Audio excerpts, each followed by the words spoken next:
salve pra você que sabe a importância da saúde mental. Aqui é o Coyote. E aqui é Lucelena Nogueira. E hoje estamos apresentando um episódio especial do Prosa Errada. Hoje nós vamos falar sobre suicídio retratado nas obras audiovisuais, principalmente porque estamos no Setembro Amarelo, então é importante a conscientização de todos vocês que estão nos ouvindo, tanto se você sofre de depressão, se você conhece alguém que sofre de depressão ou outros transtornos que estejam cometendo essa pessoa, é muito importante esse tema. E agora, como a gente tá em pandemia, talvez não tenha ganhado tanta relevância quanto ele merece, então a gente tá aqui fazendo a nossa parte para trazer esse tema bem importante. Bem, como a Luciana falou, ela está aqui com a gente hoje, ela é psicanalista e ela vai aqui nos dar a informação dela de profissional, porque a gente, como você sabe, eu e o Pé Grande, a gente não sabe porcaria nenhuma.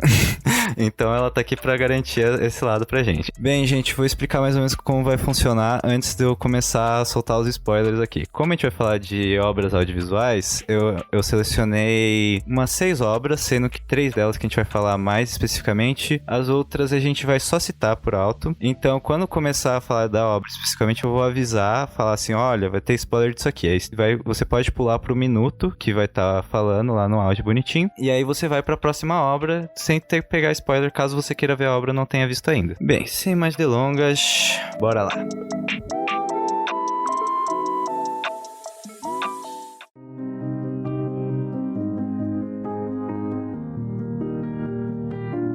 Bem, pra quem não sabe, o efeito Werther, que é o principal motivo que traz polêmica para essas obras que retratam o suicídio, ele relata o que seria uma reprodução dos suicídios após eles serem amplamente divulgados. Ele tem esse nome porque ele foi originado de um livro chamado O Sofrimento do Jovem Werther, no qual o protagonista ele se apaixona por uma moça chamada Charlotte, só que ela já tá prometida para outro pretendente, ela já vai se casar com ele, já tá noiva, tudo certinho. E aí o Werther fica muito triste por conta disso, ele fica bem depressivo. É um livro pré-romântico, então vocês já sabem mais ou menos como é que funcionam as coisas. Então é um livro que essas questões do amor e do romantismo são levadas ao extremo mesmo. E aí ele acaba decidindo tirar a própria vida porque ele não aguentaria viver sem a sua amada. E aí esse livro, ele foi muito impactante para os jovens da época do século XVIII, em que ele foi escrito, e tipo, ele influenciou moda, ele influenciou o modo de falar desses jovens, então foi um livro que foi muito influente, e por toda essa influência ele acabou levando a reproduções da forma como o Werther se matou, e aí o fenômeno recebeu esse nome. Só que ele ficou mais conhecido ainda depois que houveram as mortes de Marilyn Monroe e Kurt Cobain, que também foram figuras muito influentes na juventude da sua época. Bem, gente, se vocês não quiserem tomar spoilers, agora eu vou falar um pouco sobre a primeira temporada de 13 Reasons Why. Então, se você não viu ainda a primeira temporada e quiser ver, pule pro minuto 18 minutos e 43 segundos. Hey, it's Hannah. Hannah Baker. Don't adjust your whatever device you're hearing this on. It's me. Live and in stereo. Bem, quando saiu a série, pro pessoal que tava enterrado numa caverna, não sabe, ela gerou muita polêmica, porque a série ela fala sobre o suicídio de Hannah Baker, uma das protagonistas da série, e ela vai remontando todos os motivos que levaram ela a cometer o suicídio. E aí, como a cena final que tem da série, agora realmente muitos spoilers, mostra todo o processo de como ela fez o suicídio, ela entrou numa banheira, cortou os pulsos, assim, eu não vou descrever em detalhes aqui a cena, só pra dar ideia geral pra vocês. E aí, como tem toda essa exposição muito gráfica da cena, o pessoal ficou com medo de que ela ocasionasse um efeito Werther nas pessoas que estavam vendo, assim, porque o público que é voltado a essa série é um público realmente jovem. Então, como a gente falou, é um público que é bem influenciável por obras audiovisuais ou literárias, como a gente já viu pelo histórico desse efeito. E aí eu queria perguntar pra você, Lucelena, considerando toda a trajetória que teve essa primeira temporada da série, você consideraria que ela romantiza toda essa questão do suicídio e que ela teria um potencial realmente de causar esse efeito Werther igual o pessoal tinha medo na época que ela saiu? Eu acho que tem algumas coisas que a gente não devia confundir, mas acho que isso é uma pressa do nosso tempo, né? Uhum.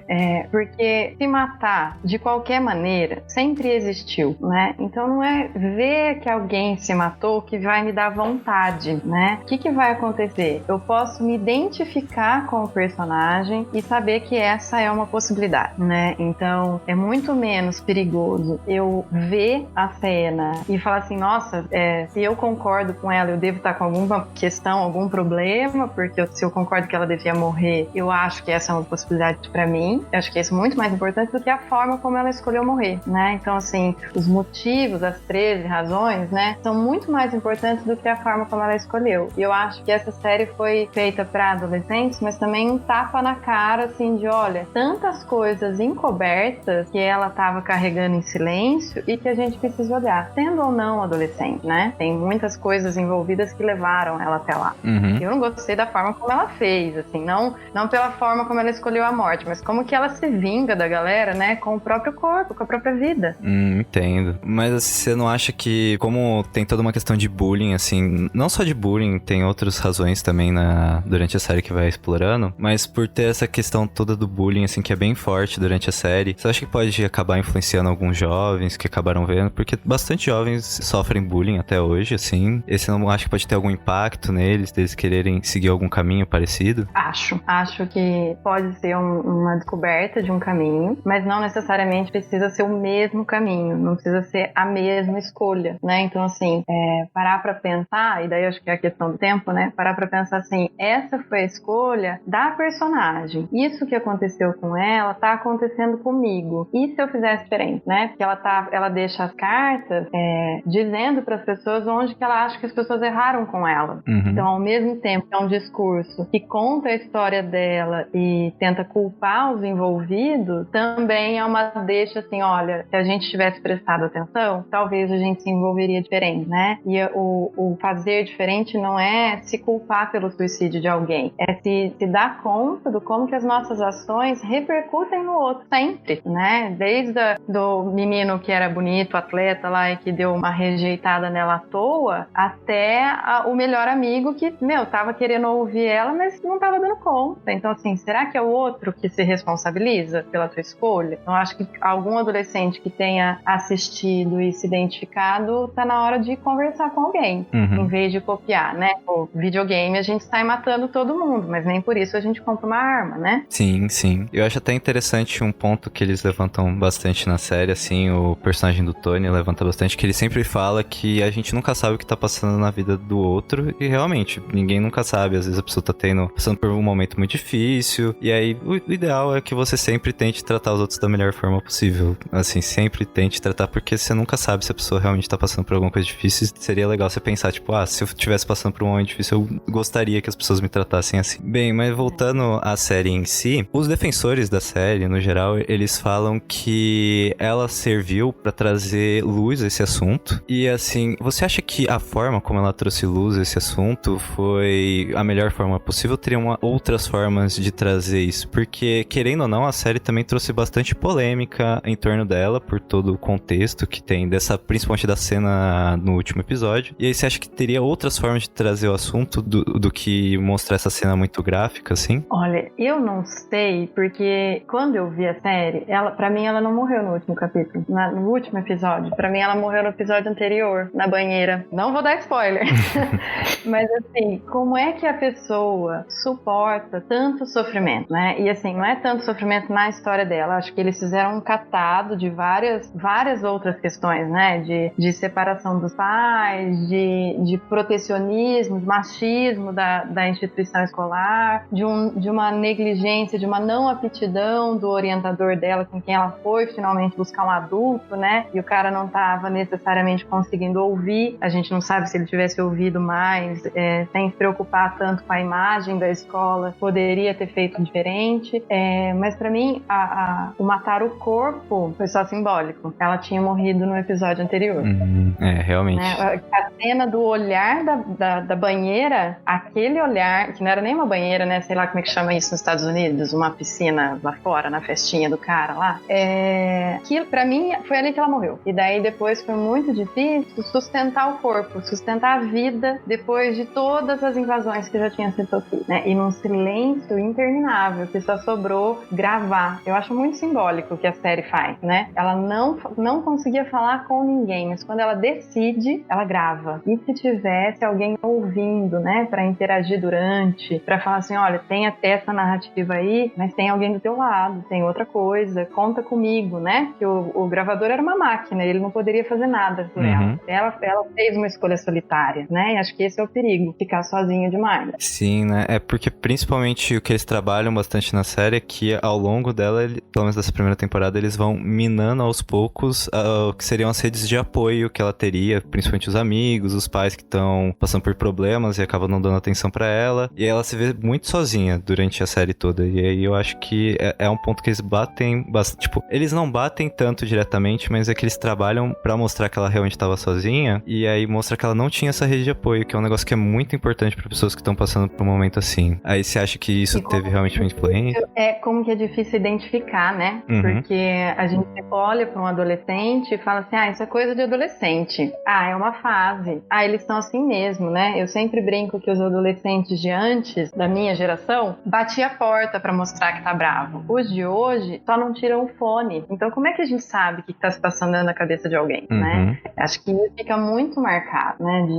As pessoas com quem ela tentou contar também estavam com problemas. Então assim, não tem... E acho que é legal medir isso, né? Não tem alguém que tá borboleteando na vida, né? Que, minha vida é linda, maravilhosa, tá tudo ok, e a sua que é uma bosta. Não, é o contrário. Todo o mundo tem um calo que dói. Todo mundo tá passando por um problema. Então, se eu não me abro, eu não dou nem chance do outro falar, olha, já passei por isso, ou vamos pensar de outro jeito, tive uma ideia, né? Então, assim, a rede de apoio não é se cobrar perfeccionismo. A rede de apoio é se colocar empaticamente com o outro. Tipo, não sei pra onde que a gente vai, mas vamos junto? Tô aqui, não precisa ficar sozinho, né?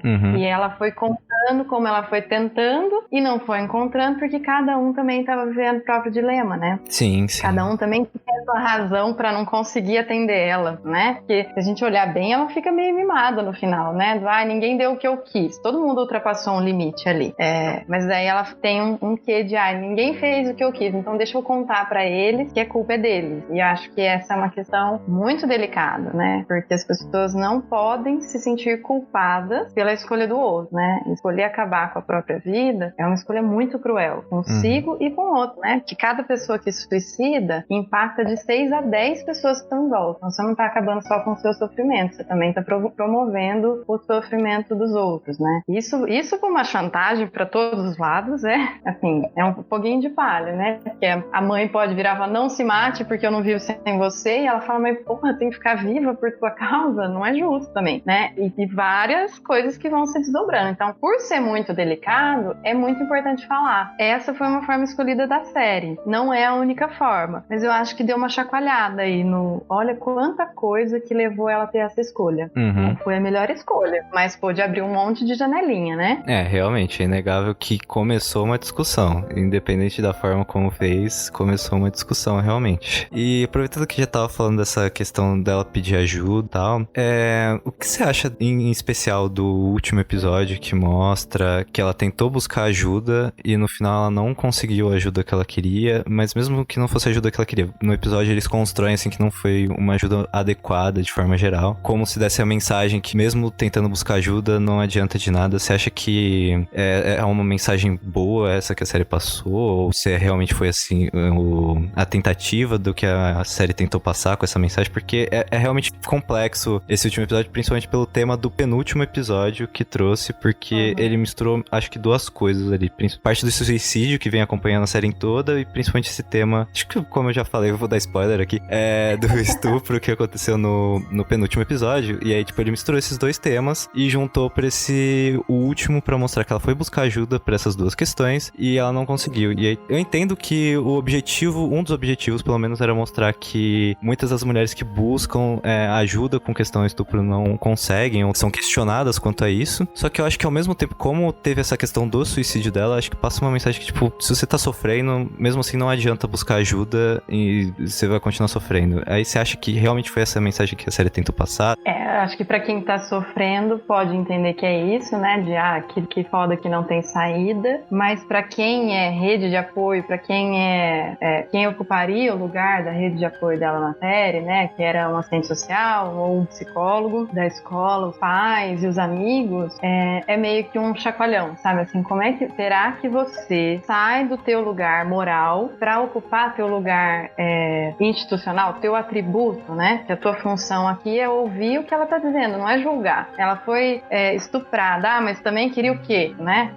Ela se ofereceu pro bambambam da história. Ela queria ser aceita. Quem que não quer ser amado? Quem que não quer entrar na turma, ainda mais na adolescência? Então acho que tem o campo do talvez não tenha solução, mas não no sentido de concordar com ela, e sim de falar assim, gente, então vamos correr pra promover solução. A gente não pode escutar alguém em sofrimento julgando em nenhuma circunstância, né? Tanto que eu acho que a sacada de fazer a segunda temporada é essa, né? E daí o menino fala assim, não, mas eu não quero carregar isso comigo, deixa eu entender mais. Não pode ser só isso que ela acusou, né? E daí a coisa vai se desdobrando, é interessante, né? Tipo, como é que eu não ouvi? Ela tava lá sentada diante de mim falando, como é que eu não ouvi? Com o que eu tava preocupado que me escorregou, né? O que ela tava me dizendo, né? Preocupado com a escola, com a reputação, com os outros, com a credibilidade ou não da fala dela, que isso acontece, né? Sim, sim. Realmente, porque essa cena, eu olhei quando eu tava vendo a série, eu fiquei realmente muito em dúvida, porque eu tenho amigos conhecidos também que passam por problemas de depressão, assim, e se eu pensasse neles, assim, eu sei que quando eu tô falando mais de conhecidos homens, assim, tipo, se eles vissem a série, eles teriam mais essa leitura do que a leitura mais óbvia que ela tentou passar, que era realmente que as instituições não levam à frente acusações de estupro, que realmente é um problema em muitas instituições, e realmente é um problema real que precisa ser combatido, principal parte daquela cena, só que como teve toda a questão do suicídio ao longo da série, eu acho que pensando nessas pessoas, assim, eu acho que elas teriam essa outra leitura, e eu acho que vale a pena reforçar, né? E eu acho que vale a pena reforçar que é importante buscar ajuda, mesmo que a primeira pessoa que você busque não seja a pessoa mais adequada, tente buscar novamente, tente pelo menos algumas vezes, vai indo que é importante você tentar. Nem sempre da primeira vai dar certo, mas é importante tentar. É muito legal a gente saber que no Brasil a gente tem uma organização muito séria e muito preparada para esse tipo de ajuda, né? Que é o CVV. Então, assim, se você não encontra apoio na sua família, nos seus colegas, no cara do trabalho, passa a mão no telefone, liga 188, conversa com alguém que tá de fora, que tá preparado para te ouvir, para te amparar, porque, assim, depois que o suicídio acontece, não tem mais nada a ser feito. Mas antes, dá pra fazer um monte de coisas, né? Dá até pra mandar todo mundo a merda sem você ir a merda, né? Então, são escolhas possíveis que quando a gente tá em sofrimento, a gente pode não estar enxergando, né? Então, eu acho magnífico o quanto que o CVV é importante, é gratuito, tá o tempo todo disponível, né? Então, assim, até a pessoa mais solitária que não tem com quem contar, lembre-se que tem essa organização, né? A gente é privilegiado de ter isso. Já aproveitando que a gente já falou do CVV, é bom reforçar, 182, se eu não estou enganado, o número dele. Errou! O número dele, se vocês quiserem ligar. 188. 188, perdão, eu confundi, acho que com o SAMU. Errou! Confundo os números. O SAMU com o número da polícia. O SAMU não é 192? Eu acho que agora eu tô perdida. Nossa, caramba, Lucilena, eu me confundi agora totalmente. Nossa, sou horrível com números. É uma tristeza. Você é vergonha na profissão! Mas muito obrigado. Então, 188. 188 e pode entrar no site cvv.org.br. Caso não seja bom de número, mas clica no Google que ele ajuda. Sim. Bem, acho que a gente pode ir passando pra próxima obra que a gente vai tratar. Se vocês não quiserem tomar spoiler agora, gente, a gente vai falar do documentário A Ponte, ou The Bridge no inglês. Então, se você não quiser tomar spoiler desse documentário, pule para o minuto 34 minutos e 20 segundos. This woman, she came up to me and she said, in a German accent, I think it was a German accent, she said, "Will you take my picture?" I was like, your picture? Woman, I'm gonna kill myself. What is wrong with you? Bem, pra quem não conhece e continua ouvindo, o The Bridge, ou A Ponte, é um documentário de 2004 a 2005 que foi filmado durante todo um ano na Ponte Golden Gate e que é conhecida como um lugar que tem mais casos de suicídio no mundo. Pelo menos na época, não sei se ainda é hoje, mas na época ele era conhecido como um lugar com mais casos de suicídio. E durante o documentário eles mostram as filmagens que eles fizeram ao longo desse um ano inteiro da ponte e de vários casos de pessoas pulando dela, além de pegar depoimentos de familiares das pessoas que pularam da ponte e de alguns amigos também dessas pessoas, além de pessoas que também acabaram pulando da ponte e sobreviveram. Então é um documentário bem interessante pra quem se interessa isso e ainda não viu, quiser ver, vale muito a pena, só que esteja preparado, é um documentário bem pesado de você ver, porque realmente você vai ver várias pessoas morrendo ao longo dele, então se preparem mentalmente, que é difícil de ver. Não veja num dia triste. Não tá? veja num dia triste, não veja num dia triste. No documentário que ele vai mostrando a maioria dos casos, ele conta a história da pessoa, tudo certinho. Ele vai mostrando que a maioria delas foi diagnosticada com algum tipo de transtorno, seja ele depressão, esquizofrenia, alcoolismo, entre outras delas. E durante o relato das histórias dessas pessoas, elas acabaram manifestando várias vezes o desejo que elas tinham suicida pros amigos, pra família, pra toda a rede de ajuda que elas tinham. E aí eu queria perguntar duas coisas pra Lucilena. A primeira é bem mais comum questão de suicídio em pessoas que têm esse tipo de transtorno, e a segunda é mais comum a pessoa ela ter verbalizações várias vezes de ideias suicidas, como foi mostrado no documentário, ou é mais comum casos como o da Hannah, que ela não chegou a falar pra ninguém assim, ela não chegou a demonstrar nenhum desse tipo de ideia, igual aconteceu na série? Então, eu não sei se a gente pode tentar categorizar no mais comum, porque quando a gente encontra alguém em sofrimento perto da gente, tanto faz onde ele se encaixa na estatística, né?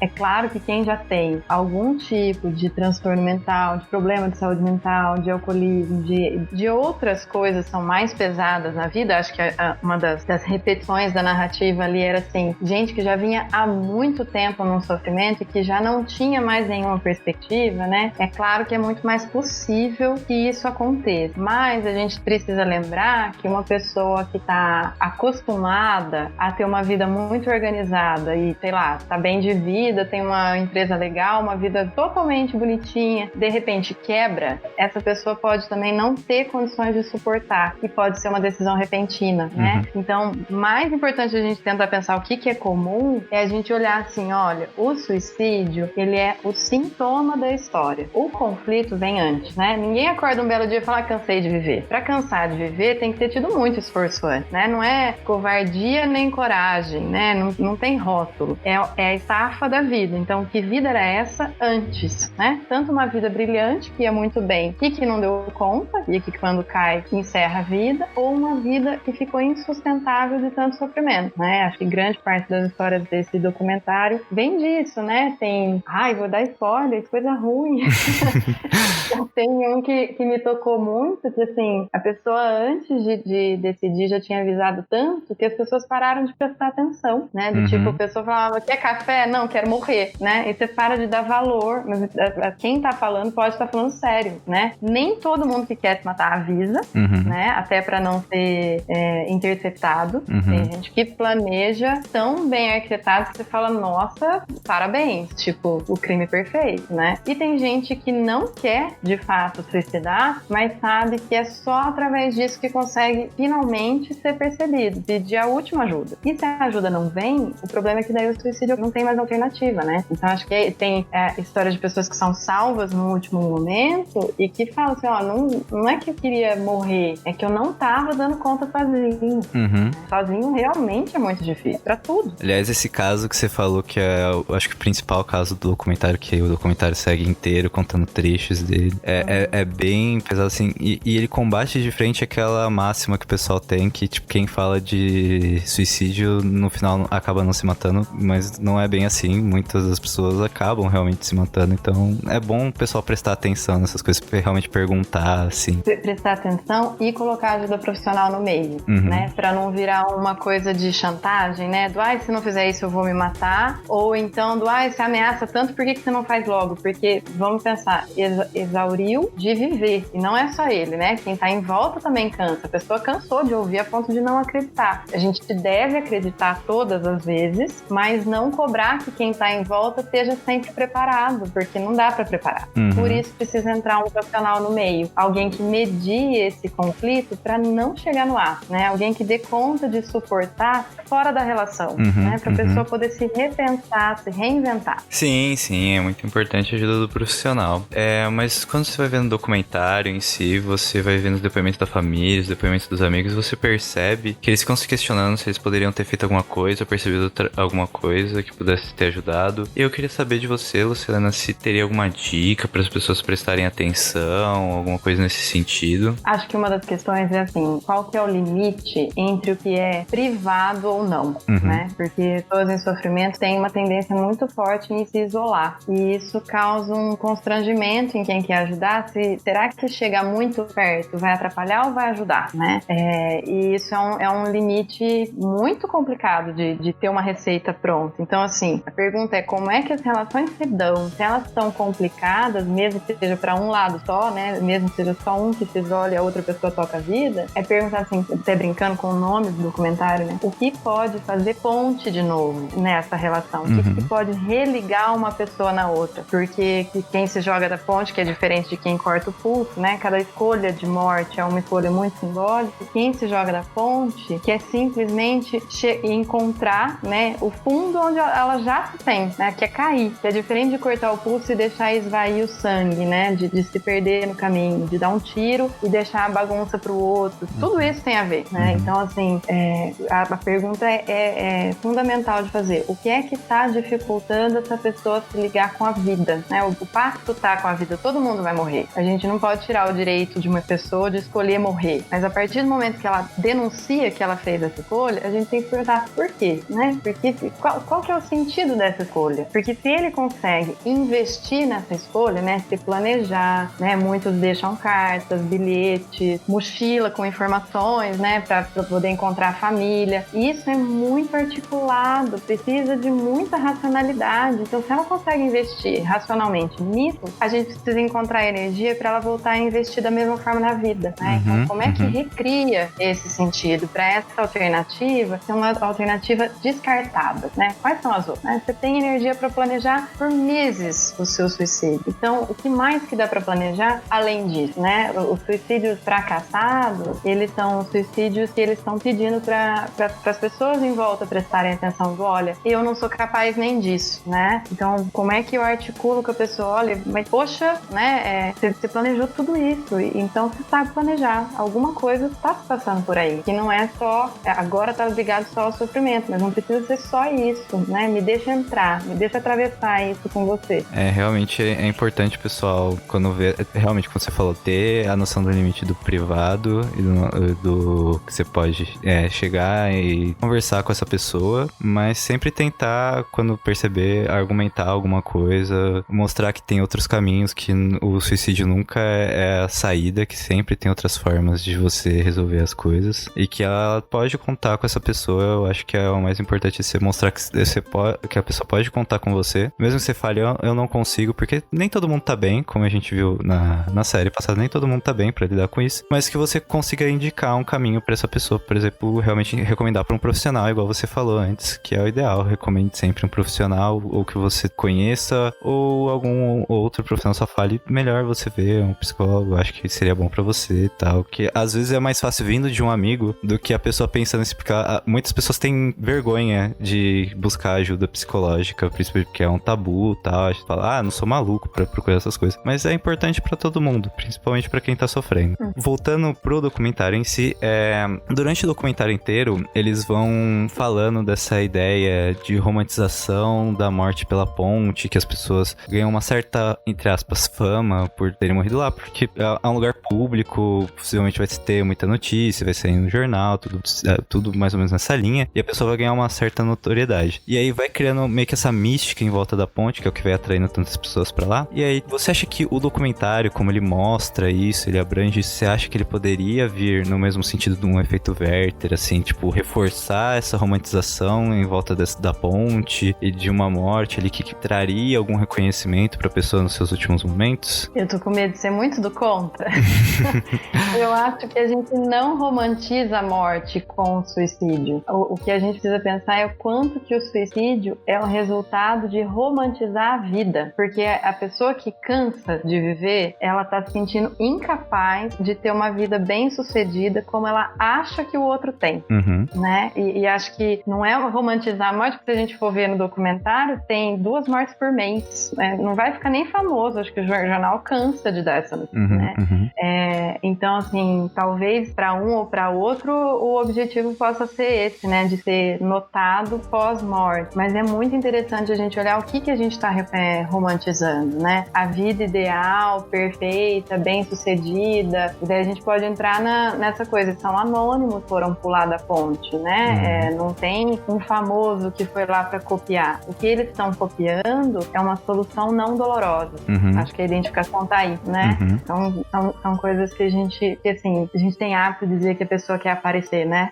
E às vezes ela não quer aparecer, ela tá precisando que a gente olhe só pra ela se salvar, né? E sim. Tem tanta gente passando naquela ponte, eu fiquei assistindo o documentário, falei, mas que raio de país maravilhoso que é os Estados Unidos, que não põe uma tela de proteção naquela ponte inteira. Verdade. Né? Fiquei ficando nervosa. Falei, gente, põe uma tela com tanto ferro ali, estica um ferro pra frente, põe tela igual de circo, o povo pula, devolve, né? Sei lá, faz alguma coisa.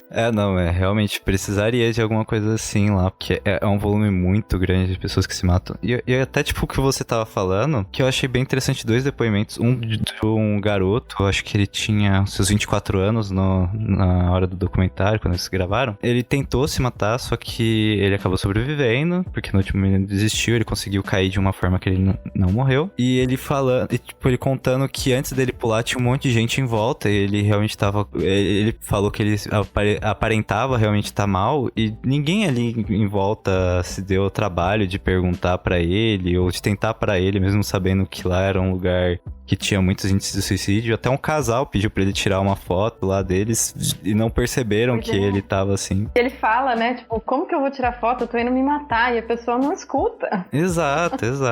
As pessoas, elas realmente ignoram todo o entorno delas, assim, com uma pessoa claramente precisando de ajuda, literalmente do lado delas. E também outra que eu achei bem impressionante acho que foi daquela moça que foi salva pelo fotógrafo, que se eu não me engano, quando ela desceu pra pular, tinham mais pessoas passando pela ponte, e elas chegaram a ver, só que ninguém fez nada, não sei se fotógrafo. E aí, por sorte, o fotógrafo tava lá, conseguiu salvar ela, mas assim, realmente, pessoas olharam, passaram por ela, e todos ficaram alheios, assim, com a maior indiferença que tem, mesmo com a pessoa que estava realmente prestes a se matar, com certeza absoluta, porque ela já estava para pular mesmo. Eu acho que o mundo tem um monte de urubu, assim, disfarçado de gente, porque às vezes quando tem alguém, por exemplo, querendo pular de um prédio, e ela tá demorando, porque ela tá em conflito, se ela quer viver ou não, tem sempre um imbecil lá embaixo gritando pula.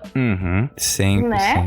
E, assim, isso que é romantizar a vida, né? Porque daí a dele é ótima, a ponto dele ser o espectador do desastre do outro.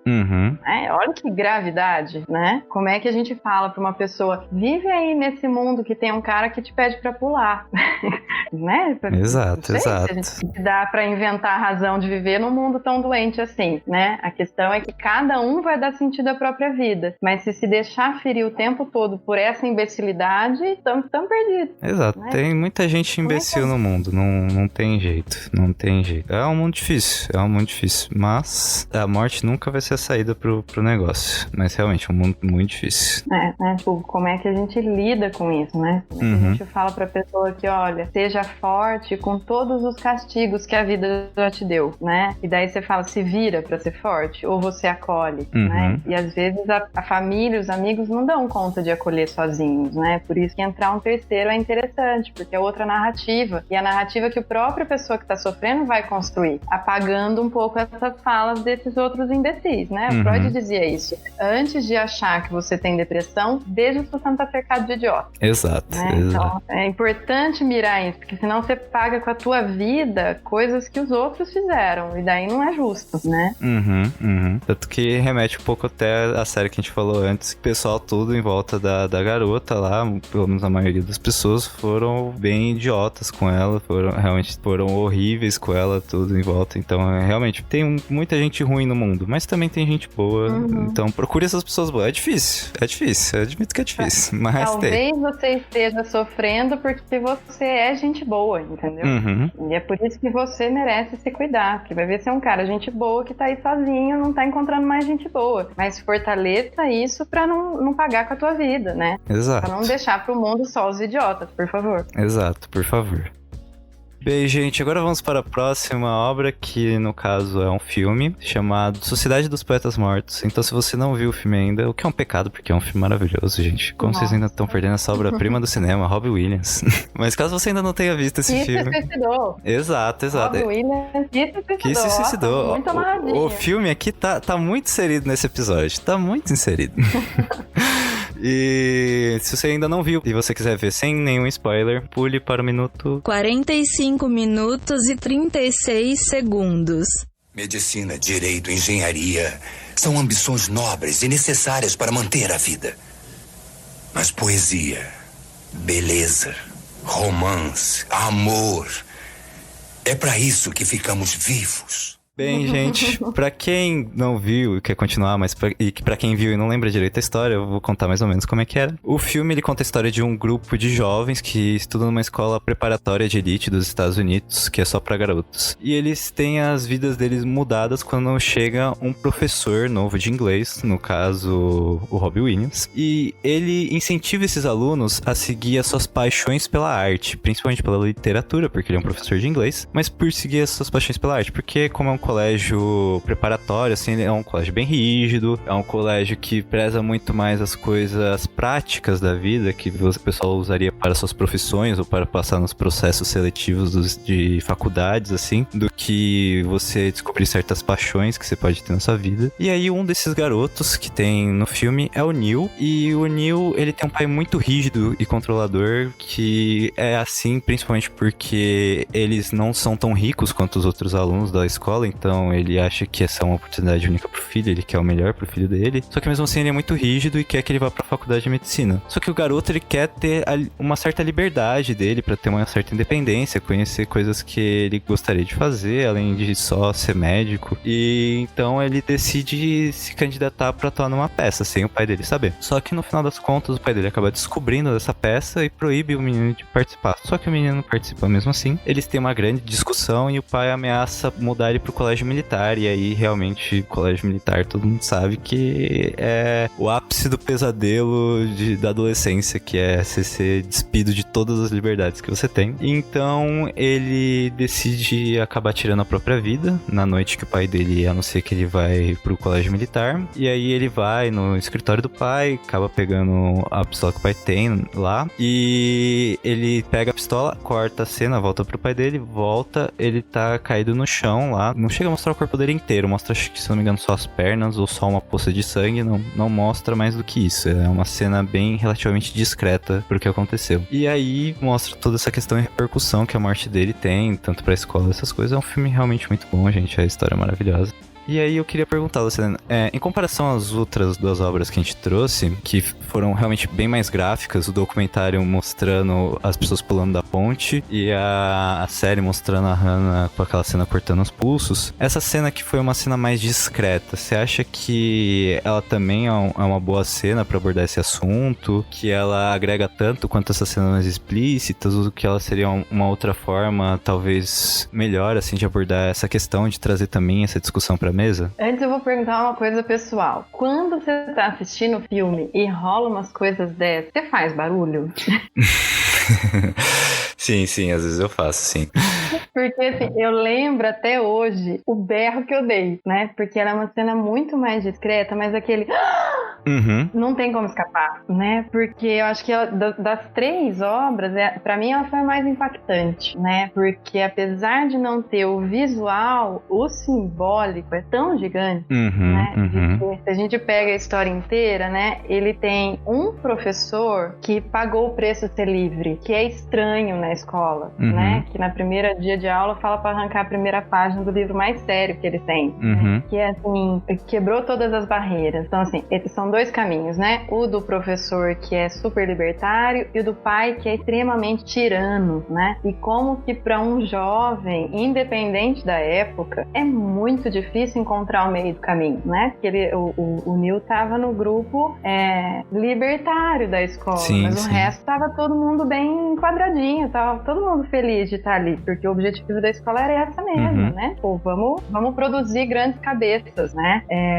E acho que o impacto é esse, assim, de, olha, pai, tirano, cuidado com o quanto você quer impor seu desejo, porque o desejo do pai pode romper o desejo do filho. Se ele não pode desejar nada, pelo menos ele vai controlar a própria morte. Isso é muito perigoso, né?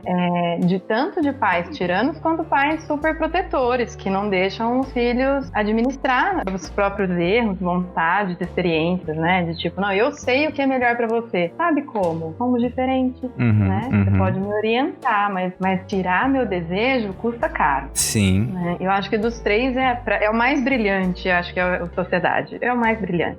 Nossa, ele trabalha realmente muito bem esse ponto. Principalmente porque tem toda a questão dos adolescentes, assim, que elevam muitas coisas que realmente parece que vai ser o último término de namoro, vai ser a última experiência, vai ser... Realmente eles não veem um futuro tão longínquo assim, eles elevam realmente as coisas. E no caso do Neil, realmente era uma situação bem extrema, porque, assim, eu não sei se o pessoal sabe, mas também nos Estados Unidos é muito tempo pra você formar médico, assim como aqui no Brasil. E, assim, ele, em teoria, ele só teria liberdade depois que ele se formasse, assim, a liberdade do controle do pai dele. E ele não queria ter que passar cerca de 10 anos da vida dele sendo controlado pelo pai. Ele viu aquilo como realmente, como se ele tivesse sem saída, como se não tivesse mais nenhuma outra opção e ele não queria ficar mais preso. Então, como ele não tinha outra saída, ele optou por essa, embora realmente nunca seja a saída, mas ele se viu tão sem esperança que ele não teve mais o que fazer. E realmente é bem trabalhado, porque o Neil, ele, em toda a obra, ele é construído realmente como um cara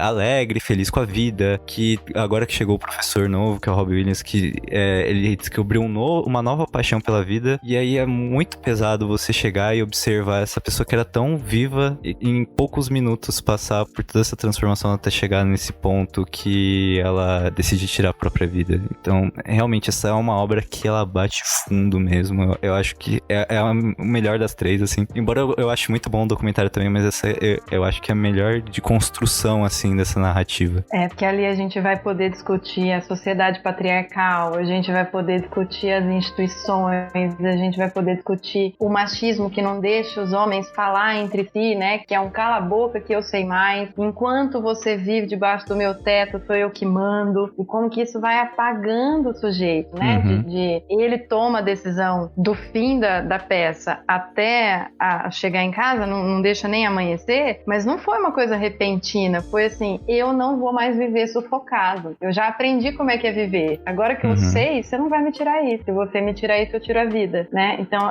como que é importante a gente também deixar as pessoas brilharem, mesmo que o brilho delas seja diferente do que a gente espera, né?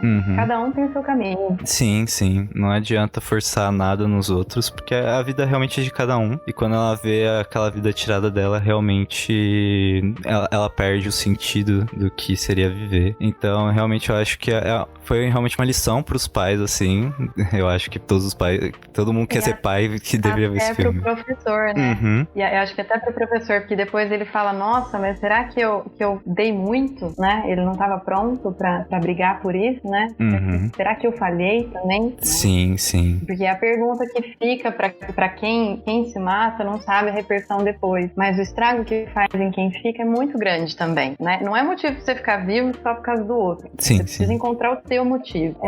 Mas, assim, o quanto que a tua vida importa reflete nas relações, né? Então, quando o professor pensa, né, que ele pode ter exagerado na liberdade que ele deu, ele também está se punindo por uma relação que talvez só precisasse de mais tempo, né? Que o Neil não deu quando interrompeu. Talvez o professor pudesse brigar por ele se ele tivesse se permitido, né? Tipo, uma segunda conversa, um apoio maior, se ele tivesse peitado aquilo. E ele, muito jovem, muito despreparado, não deu conta. Sozinho, de novo, né? Não tem...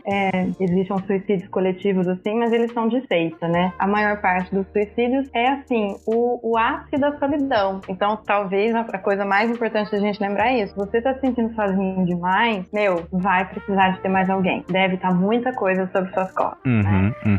Principalmente quando a gente é novo. Quando a gente é novo, as pessoas mais velhas ficam dizendo que sabe o que é melhor da vida, como se a vida delas fosse toda organizadinha. E é mentira. A vida de todo mundo é uma zona. Sim, então, se a tua tá uma zona, dá tempo de organizar a zona. Não vai acabar com isso antes da hora, né? Depois de morto, não tem mais o que fazer.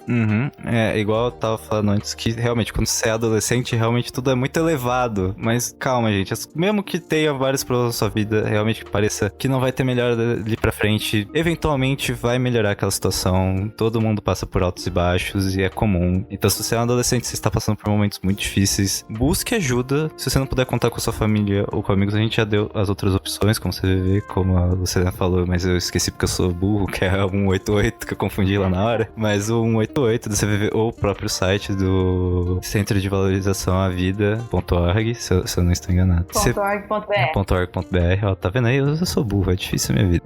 Mas assim, realmente, se tiver muito pesada essa carga pra você, se estiver sentindo muito sozinho, busque ajuda.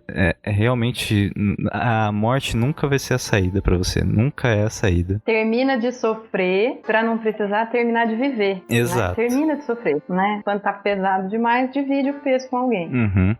E até pra quem tem problema grave de saúde mental, né? Porque você pode ter uma psicose, por exemplo, e ficar aprisionado num diagnóstico complicado. Mas não necessariamente você é só o diagnóstico. Então, quando você tem os CAPs, os CRAS, os mecanismos que podem dar formar rede de apoio à pessoa, pode proporcionar qualidade de vida apesar de um diagnóstico, né? Então, sozinho a gente não resolve nada. Sim. Bem, gente, agora vamos passar para as últimas obras aqui, que vão atender uma população que não é tão vista assim na hora da saúde mental, mas que deveria. Então, nós vamos falar de duas séries agora. Uma é House, que eu acho que a maioria das pessoas viu, e a outra série que também é Sob Pressão. Nós vamos falar das duas juntas, então os spoilers vão estar juntos. Se você quiser ver uma outra, pule para o final, por favor, porque vai ser tudo junto agora. 54 minutos e 4 segundos. O Brasil é um país doente. O nosso hospital tinha muitos problemas.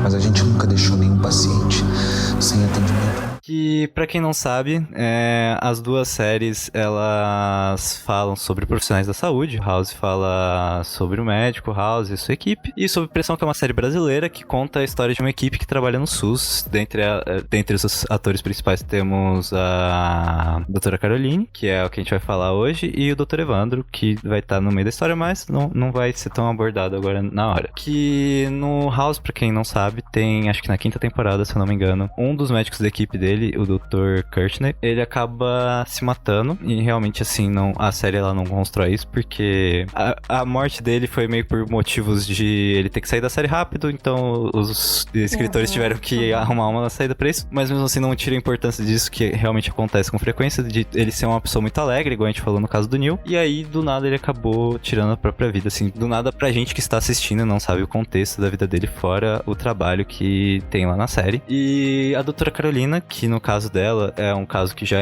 você vê toda a construção do que está acontecendo, porque ela acaba se envolvendo com um dos pacientes dela que apresenta, acho que transtorno borderline, eles não entendem isso na série, mas não é nada confirmado. E aí ele acaba gravando ela enquanto eles estão no momento íntimo deles, assim, os entendedores entenderão. E ele ameaça soltar essa gravação, e aí ele vai meio que tentando controlar ela por conta disso, e no final ela acaba soltando a gravação por ela mesma, só que por conta de ter se exposto na internet, o choque disso acaba sendo muito forte pra ela, decide tirar a própria vida, mas no final o Dr. Evandro consegue salvar ela, mas ela realmente acaba decidindo tirar a própria vida. Isso e por outros motivos também, porque eu não quero te dar spoiler da série inteira, que daí ia perder a graça pra quem ainda não viu e tá ainda aqui. Mas eu queria perguntar pra doutora Lucilena, o que você acha virei doutora.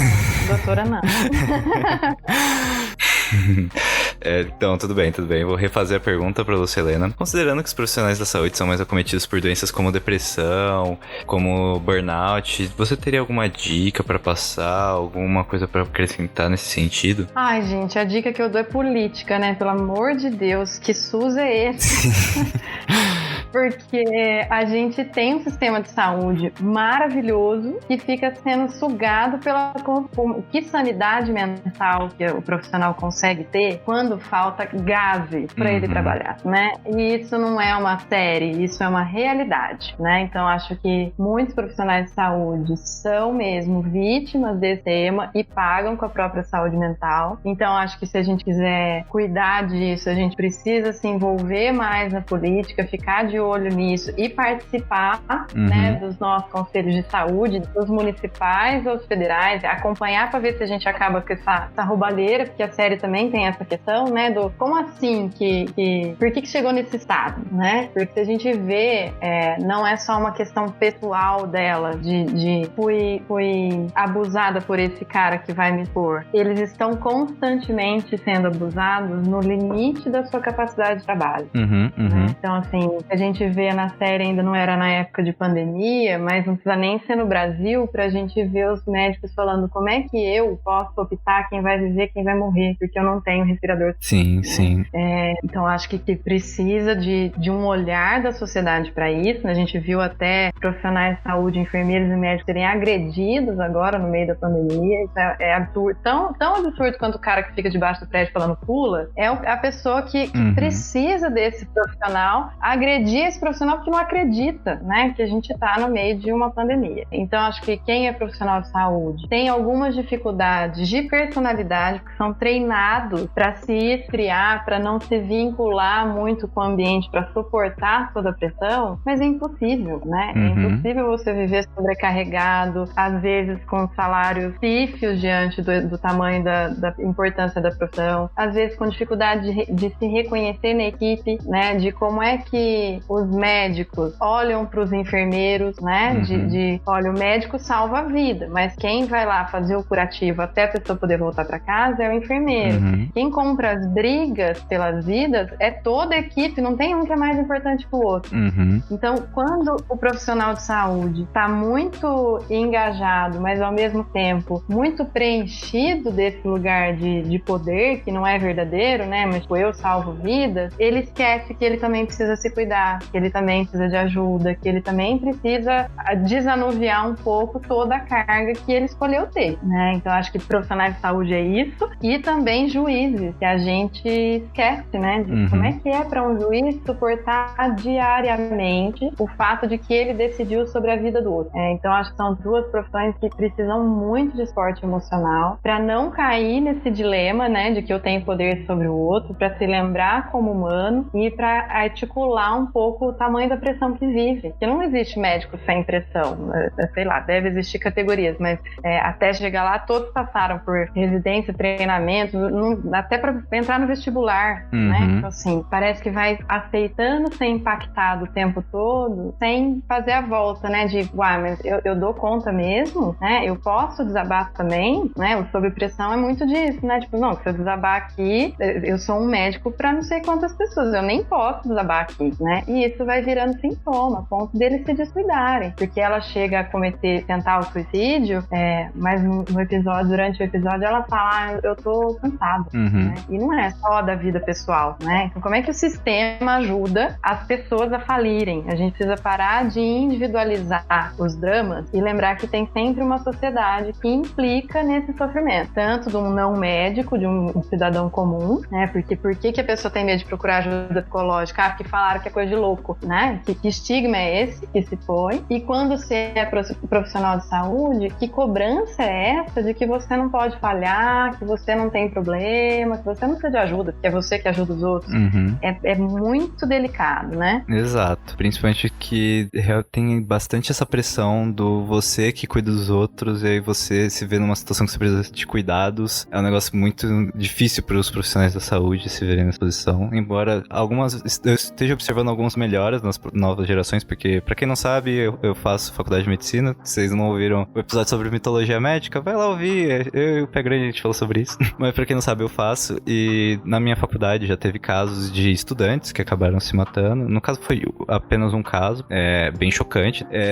E também teve caso no hospital que a gente dá estágio lá de médicos tendo cometido suicídio lá. Então é um negócio que você vê que é prevalente nos profissionais da saúde. Não só médicos, só tô falando de médico porque eu tenho conhecimento de causa, mas todos os profissionais da saúde, enfermeiros, técnicos de enfermagem, psicólogos, psicanalistas, fisioterapeuta, todo mundo que está envolvido nisso. E como a Luciana também falou, os juristas também. Então, eu acho que é sempre bom reforçar que mesmo que você cuide dos outros, não quer dizer que você não precise de cuidado. Todo mundo é ser humano e todo mundo precisa de cuidado. Essa é a mensagem que eu quero deixar pros profissionais da saúde. Não é só porque você cuida dos outros que você tá livre de ser cuidado. E nem que você sabe se cuidar sozinho, né? Exatamente. Você, e nem que você sabe se cuidar sozinho. Você merece colinho, carinho, fica bem, calma, relaxa, também merece.